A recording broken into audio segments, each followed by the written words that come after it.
PSD.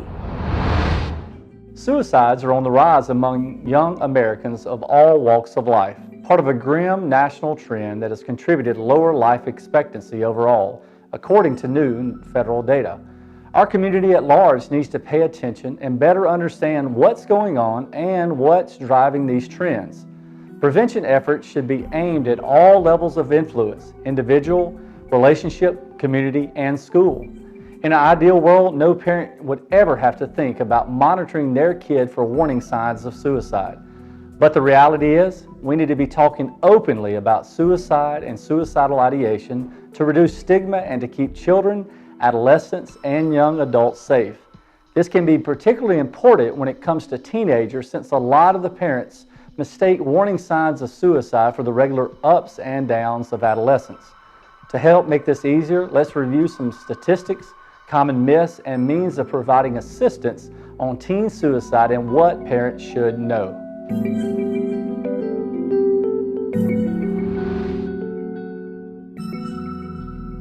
Let's take a look at a few statistics.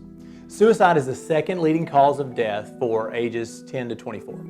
Suicide is the second leading cause of death for college-aged youth and ages 12 to 18.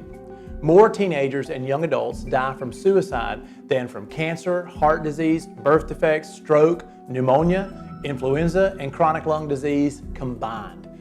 Each day in our nation, there are an average of over 3,069 attempts by young people grades 9 through 12. If these percentages are additionally applied to grades 7 and 8, the numbers would be even higher. 4 out of 5 teens who attempt suicide have given clear warning signs.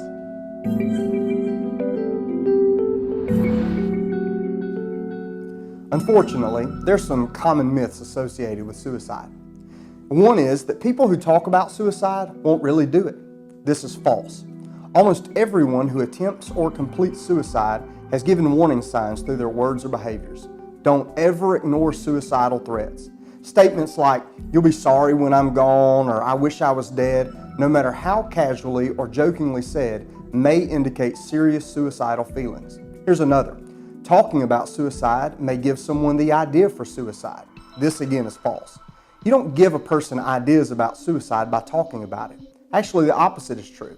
If a person is depressed or unhappy, discussing their feelings openly and allowing them to express how they feel is one of the most helpful things you can do. Even if they have suicidal thoughts, giving them permission to express those thoughts can relieve some of the anxiety and provide an avenue to recognize other ways to escape their pain and sadness. What can we do? As a parent, what can I do to help prevent the tragedy of youth suicide? You can make a difference. Help us fight the silent epidemic of youth suicide.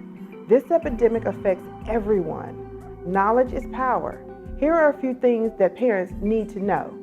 Watch and listen to your children, especially through their actions. Pay attention to sudden changes in behavior. Such changes are seen in relationships, friendships, and/or peer groups.